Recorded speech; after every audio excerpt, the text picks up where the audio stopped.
నమస్తే. గ్రామ పంచాయతీలకు ప్రత్యేక అకౌంట్ల ద్వారా నిధులు కల్పించాలని డిమాండ్ చేస్తూ సర్పంచులు యాదాద్రి భువనగిరి జిల్లా కలెక్టరేట్లోని ప్రజావాణిలో కలెక్టర్ అనురాగ్ జయంతికి వినతి పత్రం సమర్పించారు. రోజువారీ ఖర్చులను కూడా గ్రామ పంచాయతీల నుంచి నిధులు తీసుకోలేకపోతున్నామని, మున్సిపాలిటీల్లో ప్రత్యేక అకౌంట్ ఇచ్చినట్లు గ్రామ పంచాయతీలకు కూడా ప్రత్యేక అకౌంట్ల ద్వారా నిధులు వినియోగించుకునే అవకాశం కల్పించాలని కోరారు. తాము ఎన్నికే 4.5 నెలలు కావస్తున్న గ్రామ పంచాయతీలకు జమ అవుతున్న పనుల నుంచి రోజువారీ ఖర్చులకు నిధులు తీసుకోకుండా అకౌంట్స్ను ఫ్రీజ్ చేయడం ఎంతవరకు న్యాయమని ప్రభుత్వాన్ని ప్రశ్నించారు. 2 ఏళ్లు ప్రత్యేక పాలకుల ఆధ్వర్యంలో ఖర్చు చేసిన వాటి బిల్లులను ప్రభుత్వం ఎప్పటికీ ₹1 కూడా చెల్లించలేదని ఆవేదన వ్యక్తం చేశారు. వెంటనే మున్సిపాలిటీల్లో లాగా గ్రామ పంచాయతీలకు కూడా వెసులుబాటు కల్పించాలని ప్రభుత్వాన్ని బీఆర్ఎస్ మండల సర్పంచుల ఫోరం కోరింది.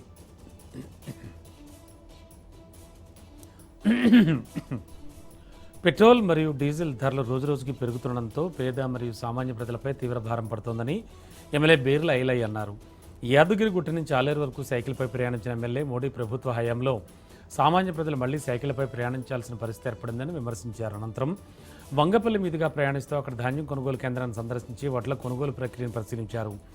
రైతులకు ఎలాంటి ఇబ్బందులు కలగకుండా ధాన్యం కొనుగోలు వేగవంతంగా జరిగేలా అధికారులు ప్రత్యేక చర్యలు తీసుకోవాలని సూచించారు. రైతులకు ఇబ్బందులు కలిగితే సంబంధిత అధికారులపై చర్యలు తప్పవని ఎమ్మెల్యే ఐలయ్య హెచ్చరించారు.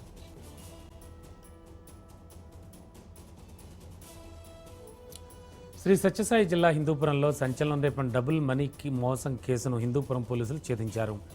పోలీసుల వేషధారణలో రంగంలోకి దిగిన కేటుగాళ్లు లక్షిస్తే 10 లక్షలు ఇస్తామని అమాయకులను మోసం చేసిన ముఠా వద్ద వారి నుంచి భారీగా నకిలీ నోట్లు, పోలీసు యూనిఫామ్లు, అలాగే కౌంటింగ్ మిషన్లను పోలీసులు స్వాధీనం చేసుకున్నారు. ఎస్ఐ నరేంద్ర తన సిబ్బందితో కలిసి కొండూరు రోడ్లో వాహన తనిఖీలు నిర్వహిస్తుండగా అనుమానాస్పదంగా వెళుతున్న కారునాపి తనిఖీ చేయగా అందులో భారీగా టాయ్ కరెన్సీ బయటపడిందని సిఐ ఆంజనేయులు అన్నారు. ఈ కేసులో అరెస్ట్ అయిన 5గురు ఏపీ, కర్ణాటకలోని బాగేపల్లి ప్రాంతాలకు చెందిన వ్యక్తులుగా గుర్తించారు. సులభంగా డబ్బు వస్తుందని నమ్మి ఇలాంటి మోసాలకు గురి కావద్దని ప్రజలకు పోలీసులు హెచ్చరించారు. డబుల్ మనీ పేరుతో వచ్చే ఆఫర్లపై అప్రమత్తంగా ఉండాలని, త్వరగా డబ్బు సంపాదించాలని ఆశ చివరకు భారీ నష్టాలకు దారితీస్తుందని సిఐ తెలిపారు.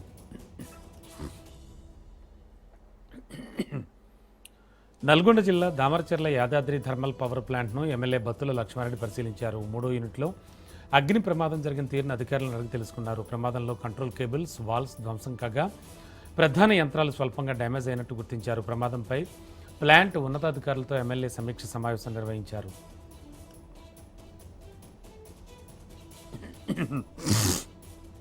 మాజీ మంత్రి పేర్ని నానిపై ఏపీఎస్ఆర్టీసీ చైర్మన్ కొనకళ్ళ నారాయణ ఆగ్రహం వ్యక్తం చేశారు. ఆర్టీసీపై తప్పుడు ప్రచారంతో ప్రభుత్వం బురద చల్లే ప్రయత్నం చేస్తున్నారన్నారు. ఆర్టీసీని ప్రైవేటు పరం చేస్తున్నామని పేర్ని నానికి ఎవరు చెప్పారని, రవాణా శాఖ మంత్రిగా పనిచేసిన పేర్నికి ఫేజ్ 1లో ఒక్క ఎలక్ట్రిక్ బస్సు కొనలేదని ప్రభుత్వంపై విమర్శలు చేసే ముందు తెలుసుకోవాలని సూచించారు. 40 లక్షలకు పైబడి జనాభా ఉన్న నగరాల్లో ఎలక్ట్రిక్ బస్సులు తిప్పాలని గతంలో కేంద్ర నిబంధనల్లో స్పష్టంగా ఉందని, అంత జనాభా ఉన్న నగరాలు మన రాష్ట్రంలో లేవు కాబట్టే ఆనాడు రాష్ట్రానికి ఆ బస్సులు రాలేదని తెలిపారు. ఫేజ్ 2లో జగన్ 100 బస్సులు ఎవరి జేబులో డబ్బులు తీసుకున్నారో పేర్ని అని చెప్పాలని డిమాండ్ చేశారు. ఏది పడితే అది మాట్లాడేస్తే ప్రజలు నమ్మరని, పేర్ని నాని తెలుసుకోవాలని కొనకళ్ళు అన్నారు. అనకాపల్లి జిల్లా 7 నియోజకవర్గాల్లో రానున్న 3 ఏళ్లలో భారీ స్థాయిలో అభివృద్ధి కార్యక్రమాలు చేపట్టనున్నట్టు ఎంపీ సీఎం రమేష్ తెలిపారు. రాష్ట్ర అభివృద్ధి కోసం కూటమి ప్రభుత్వం భారీ స్థాయిలో పరిశ్రమలను ఏర్పాటు చేసి యువతకు ఉపాధి అవకాశాలు కల్పిస్తోందని అన్నారు. అనకాపల్లి జిల్లాలో పర్యటించిన ఎంపీ రమేష్ ఎన్టీఆర్ ఆసుపత్రిలో పలు అభివృద్ధి కార్యక్రమాలను స్థానిక ఎమ్మెల్యే రామకృష్ణతో కలిసి ప్రారంభించారు. పారిశ్రామిక అభివృద్ధిలో భాగంగా వివిధ కంపెనీల సిఎస్ఆర్ నిధులను ప్రజావసరాల కోసం వినియోగిస్తున్నామని ఎంపీ తెలిపారు.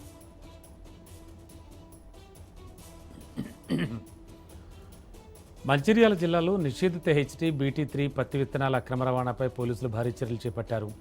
భీమారం, చెన్నూరు మండలాల్లో ఒకేసారి దాడులు నిర్వహించిన పోలీసులు భారీ మొత్తంలో నకిలీ విత్తనాలు స్వాధీనం చేసుకున్నారు. వీటి విలువ సుమారు 9.48 లక్షల రూపాయలుగా ఉంటుందని అంచనా వేశారు. చెన్నూరులో అక్రమ నిల్వలపై దాడి చేసి 70 కిలోల పత్తి విత్తనాలు స్వాధీనం చేసుకున్నారు. ఈ 2 ప్రాంతాల్లో నిర్వహించిన దాడుల్లో నిషేధిత విత్తనాల నిల్వలు బయటపడినట్లు డీసీపీ భాస్కర్ తెలిపారు. రైతులు ఎట్టి పరిస్థితుల్లోనూ నిషేధిత పత్తి విత్తనాలను కొనుగోలు చేయవద్దని, ప్రభుత్వ వ్యవసాయ శాఖ అధికారులు ధృవీకరించిన విత్తనాలను ఉపయోగించాలని సూచించారు. ఈ కేసులో అక్రమంగా విత్తనాలు నిల్వహించిన 6గురిపై కేసులు నమోదు చేసి అరెస్ట్ చేశారు. పరారీలో మరో 2 నిందితులు త్వరలోనే అదుపులోకి తీసుకుంటామని డీసీపీ తెలిపారు.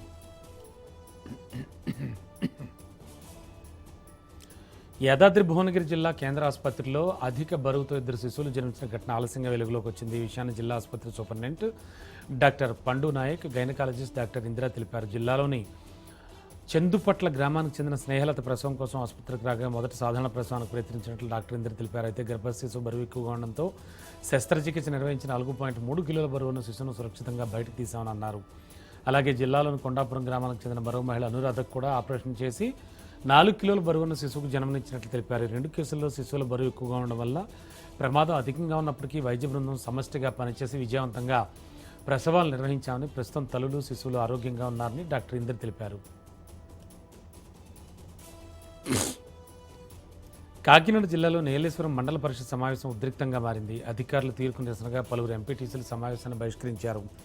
తమ సమస్యలపై ఎన్నిసార్లు ఫిర్యాదులు చేసినా అధికారులు పట్టించుకోవడం లేదని, ప్రజాప్రతినిధులకు కనీస గౌరవం కూడా ఇవ్వడం లేదని ఆగ్రహం వ్యక్తం చేస్తూ ఎంపీపీలు సమావేశం నుంచి బయటకు వెళ్లిపోయారు. అధికారులపై అవినీతి ఆరోపణలు వస్తున్నప్పటికీ ఎందుకు చర్యలు తీసుకోవడం లేదని స్థానిక ప్రజాప్రతినిధులు ప్రశ్నించారు. ప్రజలు ఎన్నుకున్న ప్రజాప్రతినిధులకు విలువ లేకపోతే ఇలాంటి సమావేశాలు నిర్వహించడం ఎందుకని ఎంపీటీసీలు నిరసన తెలిపారు. అనంతరం ఎంపీటీసీలు ఒకేసారి సమావేశం హాల్ వీడి బయటకు వెళ్లిపోయారు. ఈ ఘటనతో మండల ప్రజాపరిషత్ సమావేశం ఉద్రిక్త వాతావరణంలో ముగిసింది.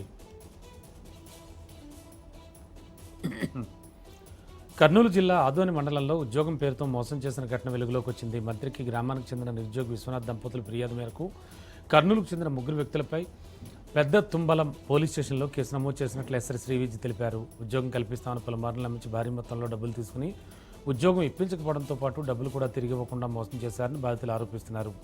తమకు న్యాయం చేయాలని కోరుతూ బాధితులు పోలీసులను ఆశ్రయించారు. నిరుద్యోగం లక్ష్యంగా చేసుకుని ఉద్యోగాల పేరుతో మోసాలకు పాల్పడుతున్న వారిపై కఠిన చర్యలు తీసుకుంటామని పోలీసులు హెచ్చరించారు.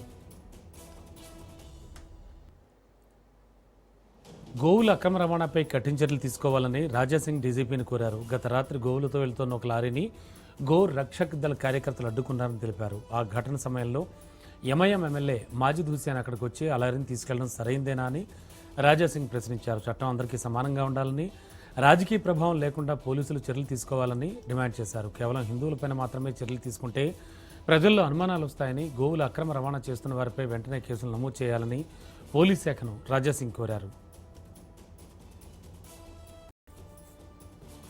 కెమిస్టులు తమ హక్కులు, వ్యాపార ఉనికి, భవిష్యత్ రక్షణ కోసం ఒకరోజు దేశవ్యాప్త బంద్కు పిలుపునిచ్చారు. ఈ బంద్ను ఈ నెల 20న నిర్వహించనున్నారు. ఏఐఓసీడీ ప్రతినిధులు బషీర్బాగ్ ప్రెస్ క్లబ్లో సమావేశం నిర్వహించి తమ డిమాండ్లపై చర్చించారు. ఆన్లైన్లో అక్రమంగా మందుల అమ్మకాలను నిలిపేసి కార్పొరేట్ సంస్థల భారీ డిస్కౌంట్లపై నియంత్రణ ఉండాలని, నకిలీ మందుల విక్రయాలను అరికట్టాలని కోరారు. కెమిస్టులు తమ డిమాండ్ల సాధన కోసం ఒకరోజు మందుల దుకాణాల బంద్కు పిలుపునిచ్చారు. ప్రతి ఒక్కరూ ఈ బంద్ను విజయవంతం చేయాలని ఏఐఓసీడీ ప్రతినిధులు కోరారు.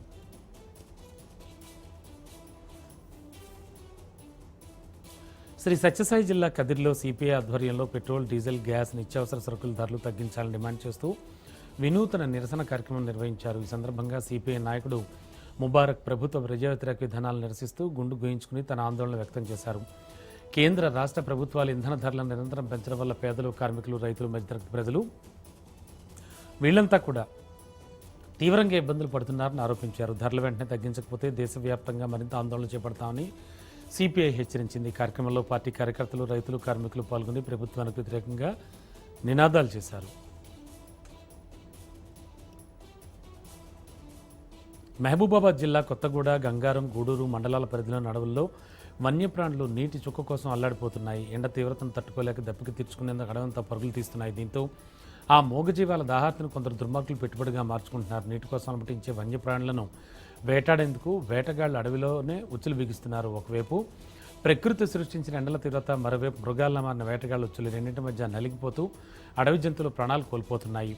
ఇప్పటికైనా అటవీశాఖ అధికారులు ఖచ్చితంగా స్పందించి తక్షణమే అడవుల్లో వన్యప్రాణుల కోసం కృత్రిమ నీటి తొట్టులను ఏర్పాటు చేయడమే కాకుండా మూగజీవాల ప్రాణాలతో ఆడుకుంటున్న వేటగాళ్లపై కఠిన చర్యలు తీసుకోవాలంటూ కూడా ప్రకృతి ప్రేమికులు కోరుతున్నారు. సీఎం చంద్రబాబు బిడ్డలను కనమని యంత్రాలను ఆదేశించినట్లుగా మంత్రులకు ఆదేశాలు జారీ చేస్తున్నారని సిపిఐ నేత నారాయణ అన్నారు. ప్రపంచవ్యాప్తంగా నెలకొన్న చమురు సంక్షోభ పరిస్థితుల్లో రాష్ట్రంలో ఎదురవుతున్న సమస్యను చంద్రబాబు మరో రకంగా చిత్రీకరించడం దారుణంగా ఉందని విమర్శించారు. అవసరమైతే ప్రధాని మోడీ ద్వారా అమెరికా అధ్యక్షుడు ట్రంప్కు తగిన సూచనలు ఇప్పించాలని నారాయణ చంద్రబాబు కోరారు. అలాగే రాష్ట్రంలో జనాభా నిష్పత్తి తగ్గుతున్నట్లు పేర్కొంటూ భార్యాభర్తలను బిడ్డలు కనమంటూ ఆదేశించడం ఏమిటని నిలదీశారు. 3వ బిడ్డకు 30,000, 4వ బిడ్డకు 40,000 అంటూ చెప్పడం విడ్డూరంగా ఉందని ధ్వజమెత్తారు. చమురు ఉత్పత్తి చేసే దేశాలన్నింటిపై పట్టు సాధించేందుకు అమెరికా అధ్యక్షుడు ప్రయత్నం చేస్తున్నాడని, అందుకోసమే మన దేశంలో కూడా పెట్రోల్ ఉత్పత్తులు, గ్యాస్ వంటి వాటిపై సంక్షోభం నెలకొందని నారాయణ అన్నారు.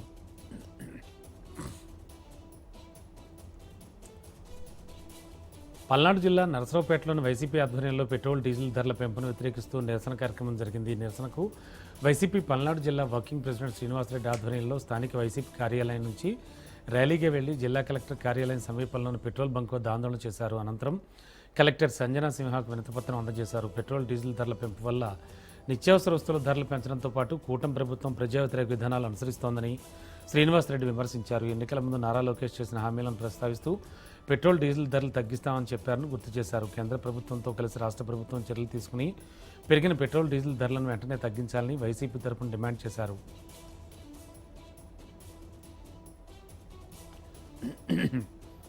విశాఖపట్నం జిల్లా భీమిల్లో వైఎస్ఆర్ కాంగ్రెస్ పార్టీ ఆధ్వర్యంలో పెట్రోల్ డీజిల్ ధరల పెంపును నిరసిస్తూ భారీ నిరసన ర్యాలీ చేపట్టారు. నూకాలమ్మ స్టేజ్ నుంచి ఆర్డీఓ కార్యాలయం వరకు జరిగిన ఈ ర్యాలీలో పార్టీ నాయకులు కార్యకర్తలు పెద్ద సంఖ్యలో పాల్గొన్నారు. అనంతరం ఆర్డీఓకు వినతిపత్రం సమర్పించారు. ఈ సందర్భంగా భీమిలి నియోజకవర్గ సమన్వయకర్త మజ్జి శ్రీనివాసరావు మాట్లాడారు. రాష్ట్రంలో ఇంధన ధరలు దేశంలోనే అత్యధికంగా పెరిగాయని విమర్శించారు. ఎన్నికల సమయంలో ధరలు తగ్గిస్తానని హామీ ఇచ్చిన కూటమి ప్రభుత్వం అధికారంలోకి వచ్చిన తర్వాత ప్రజలపై అదనపు భారాలు మోపుతోందని ఆయన ఆరోపించారు. అధిక వ్యాట్ అదనపు పనుల కారణంగా ఆంధ్రప్రదేశ్లో పెట్రోల్ డీజిల్ ధరలు ఇతర రాష్ట్రాలతో పోలిస్తే ఎక్కువగా ఉన్నాయని పేర్కొన్నారు. దీంతో రైతులు వాహనదారులు రవాణా రంగం తీవ్రంగా ఇబ్బందులు పడుతోందని తెలిపారు. వెంటనే ఇంధన ధరలు తగ్గించి ప్రజలకు ఉపశమనం కల్పించాలని ఆయన ప్రభుత్వాన్ని డిమాండ్ చేశారు.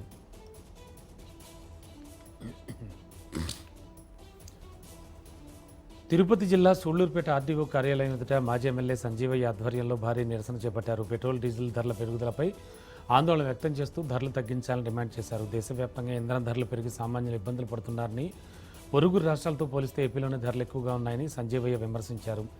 ఎన్నికల సమయంలో ఇచ్చిన హామీలు నెరవేర్చకపోవడంతో పాటు అభివృద్ధి నిలిచిపోయిందని ఆరోపించారు. ప్రభుత్వ వైఖరిని నిరసిస్తూ ఆర్డీఓకు వినతిపత్రం అందజేసి ప్రజలకు ఉపశమనం కలిగించేలా చర్యలు తీసుకోవాలని కోరారు. ఈ కార్యక్రమంలో ఎంపీపీ అనిల్ రెడ్డి, పట్టణ అధ్యక్షుడు కృపాకర్ రెడ్డి, మున్సిపల్ చైర్మన్ చిన్ని సత్యనారాయణ, పోలూరు పద్మ తదితరులు పాల్గొన్నారు.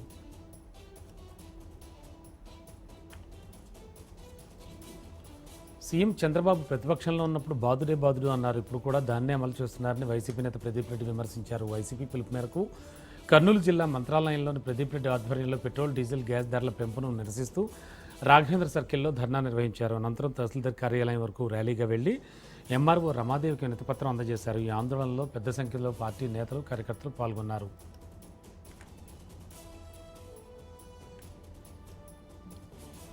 జగిత్యాల జిల్లాలో మహిళా సంఘాలు శ్రీనిధి గ్రూపులకు చెందిన మహిళలను కమిషన్ పేరుతో మోసం చేస్తున్నారనే ఆరోపణలు తీవ్ర చర్చనీయాంశంగా మారాయి.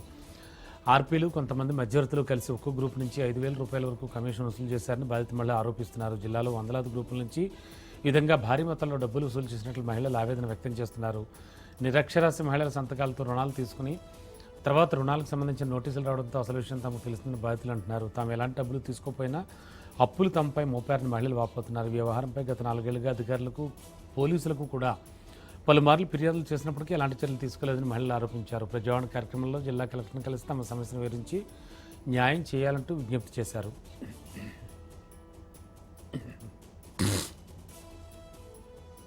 హైదరాబాద్ పాత బస్తీలో బీజేపీ నాయకులు ఘనంగా హిందూ సమ్మేళనం నిర్వహించారు. వీరేంద్ర యాదవ్, బాలకృష్ణ, గురుస్వామి ఆధ్వర్యంలో ఈ కార్యక్రమానికి ముఖ్య అతిథిగా త్రిదండి అహోబిల రామానుజ జీయర్ స్వామి హాజరయ్యారు. ఇక హిందువులంతా కదులుదాం, హైందవ శక్తిని చాటుదాం అనే నినాదాలతో నిర్వహించిన సమ్మేళనంలో పెద్ద సంఖ్యలో హిందూ సంఘాల ప్రతినిధులు, భక్తులు పాల్గొన్నారు. దేశవ్యాప్తంగా సనాతన ధర్మ పరిరక్షణ కోసం ఇలాంటి హిందూ సమ్మేళనాలు నిర్వహిస్తున్నామని నిర్వాహకులు తెలిపారు. ఈ సందర్భంగా వక్తలు మాట్లాడుతూ కులాలు, వర్గాలను పక్కన పెట్టి హిందువులంతా ఐక్యంగా ఉండాలని పిలుపునిచ్చారు. సనాతన ధర్మాన్ని కాపాడుకోవడం ప్రతి హిందూ బాధ్యతను తెలిపారు.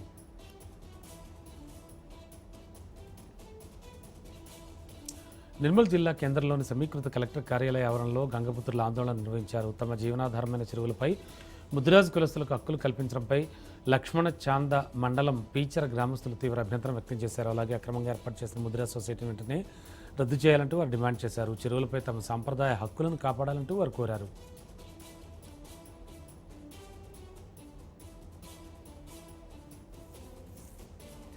ప్రధాని మోడీ, సీఎం చంద్రబాబు ఇచ్చిన పిలుపు మేరకు ఇంధన పొదుపు, పర్యావరణ పరిరక్షణ లక్ష్యంగా శ్రీ సత్యసాయి జిల్లా జాయింట్ కలెక్టర్ భరద్వాజ్ ఒక వినూత్న నిర్ణయం తీసుకున్నారు. నో వెహికల్ డేని పాటిస్తూ పెట్రోల్, డీజిల్ వినియోగాన్ని తగ్గించాలనే సందేశంతో జేసీ తన క్యాంప్ కార్యాలయం నుంచి కలెక్టరేట్ వరకు ఆర్టీసీ బస్సులో ప్రయాణించారు. సాధారణ ప్రయాణికుల్లో బస్సులో కలెక్టర్ చేరుకుని నేరుగా ప్రజల సమస్యల పరిష్కార వేదిక హాల్కి వెళ్లి అర్జీలను స్వీకరించారు. ఇంధన వనరుల సంరక్షణ, కాలుష్య నివారణ కోసం ప్రతి ఒక్కరూ వారంలో కనీసం ఒక్కరోజైనా వ్యక్తిగత వాహనాలకు దూరంగా ఉండి ప్రజా రవాణా వ్యవస్థను ఉపయోగించాలని జాయింట్ కలెక్టర్ పిలుపునిచ్చారు. ఉన్నతాధికారి స్వయంగా బస్సులో ప్రయాణించి ఆదర్శంగా నిలవడం పట్ల పలువురు హర్షం వ్యక్తం చేశారు. రాజన్న సిరిసిల్ల జిల్లా కేంద్రంలో ఆరోగ్యం ఫిట్నెస్పై అవగాహన కల్పించేందుకు టూకే రన్ కార్యక్రమం నిర్వహించారు. జిల్లా యువజన క్రీడల శాఖ ఆధ్వర్యంలో ఈ కార్యక్రమాన్ని అంబేద్కర్ విగ్రహం నుంచి బతుకమ్మ ఘాట్ వరకు జిల్లా కలెక్టర్ గరిమా అగర్వాల్, ఎస్పీ మహేష్ జెండా ప్రారంభించారు. ప్రజాపాలన ప్రగతి ప్రణాళికలో భాగంగా జిల్లాలో అనేక ప్రజాతి కార్యక్రమాలు నిర్వహిస్తున్నామని కలెక్టర్ తెలిపారు. గ్రామాలు, మున్సిపాలిటీల్లో పరిశుద్ధి కార్యక్రమాలు, విద్యార్థులకు ఆరోగ్య పరీక్షలు, ట్రాఫిక్ అవగాహన కార్యక్రమాలు జరుగుతున్నాయని అన్నారు. అలాగే రాబోయే రోజుల్లో కెరీర్ నైపుణ్యాభివృద్ధి కార్యక్రమం, క్రీడా పోటీలు, జాబ్ మేళా నిర్వహించనున్నట్లు తెలిపారు. ఈ కార్యక్రమంలో యువత పెద్ద సంఖ్యలో పాల్గొనాలని జిల్లా కలెక్టర్ గరిమ పిలుపునిచ్చారు.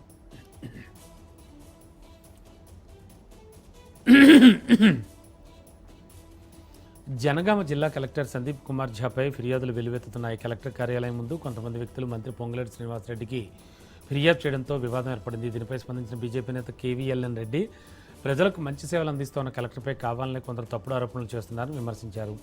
వ్యక్తిగత ప్రయోజనాల కోసం పైరవీలు కుదరకపోవడంతోనే ఫిర్యాదులు చేస్తున్నారని ఆరోపించారు. కలెక్టర్ వచ్చిన తర్వాత ప్రభుత్వోద్యోగులు ప్రజలను మరింత అందుబాటులోకి తీసుకొచ్చారని కేవీఎల్ఎన్ రెడ్డి అన్నారు. రౌండ్ టేబుల్ సమావేశం అంటే ప్రజలకు ఏమైనా ఇబ్బంది కలిగితే అన్ని పార్టీలు కలిసి సమావేశం జరపాలని తెలిపారు. కలెక్టర్పై నిరాధార ఆరోపణలు చేయకుండా అవినీతి చేసినట్లయితే అందరం కలిసి పోరాడదాం, అంతేకాని బూటకపు మాటలు మాట్లాడొద్దని సూచించారు.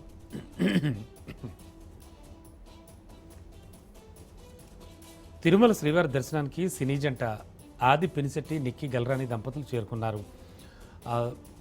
శ్రీవారిని దర్శించుకున్నారు. ఉదయం విరామ సమయంలో ఆలయంలోకి ప్రవేశించి ముందుగా ధ్వజస్తంభానికి మొక్కుకుని అనంతరం మూల విరాట్ను కూడా దర్శించుకుని మొక్కులు చెల్లించారు. దర్శనానంతరం ఆలయ సిబ్బంది వారికి తీర్థప్రసాదాలు అందజేశారు. అనంతరం ఆలయంలో ఉన్న అభిమానులు వారితో ఫోటోలు దిగేందుకు ఆసక్తి చూపించారు.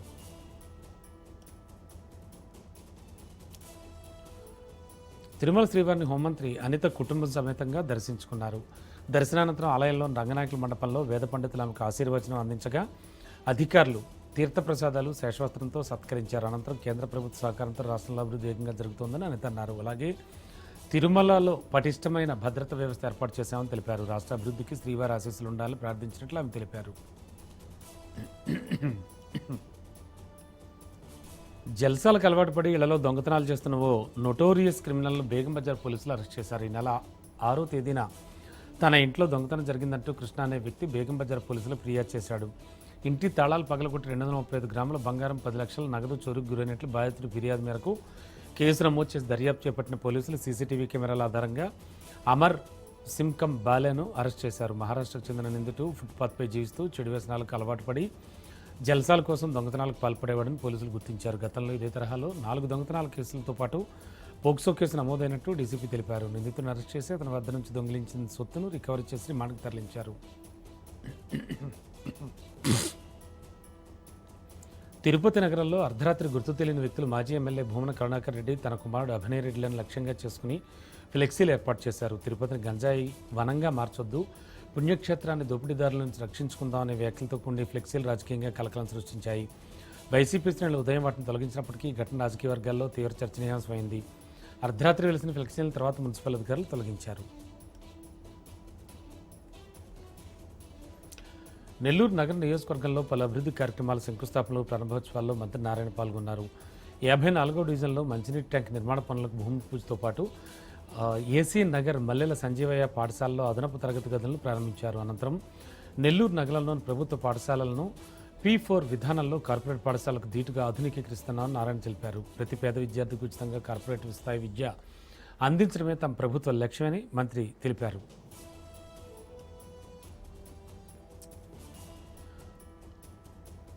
దుండిగల్ పోలీస్ స్టేషన్ పరిధిలోని ఓ ఇటుక బట్టీలో కార్మికుడు గునాజీ మృతి చెందాడు. నిద్రిస్తున్న సమయంలో అతనిపై నుంచి క్రేన్ వెళ్లడంతో తీవ్ర గాయాల పాలై అక్కడికక్కడే మృతి చెందాడు. మృతుడు కుటుంబ సభ్యుల ఫిర్యాదు మేరకు పోలీసులు కేసు నమోదు చేసి మృతదేహాన్ని ఆసుపత్రికి తరలించారు.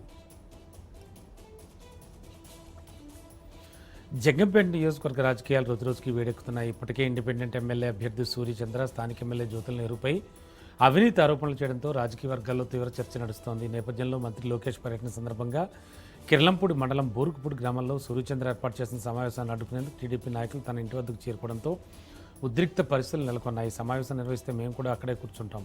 టీడీపీ నాయకులు పెద్ద సంఖ్యలో అక్కడికి రావడంతో ఇరు వర్గాల మధ్య వాగ్వాదం చోటు చేసుకుంది. ఈ ఘటనపై స్పందించిన సూర్యచంద్ర తనపై ఆరోపణలకు రాజకీయంగా సమాధానం చెప్పాలి కానీ నాయకులను ఇంటికి పంపించి బెదిరించడం సరైంది కాదని అన్నారు. ఎస్సీ ఎస్టీ అట్రాసిటీ కేసులు పెట్టించేందుకే తన ఇంటిపై నాయకులు పంపించారని, నేను చేసిన ఆరోపణలపై స్పందించకుండా అలా దాడులకు దిగడం సరైన పద్ధతి కాదని ఇండిపెండెంట్ ఎమ్మెల్యే సూర్యచంద్ర విమర్శించారు.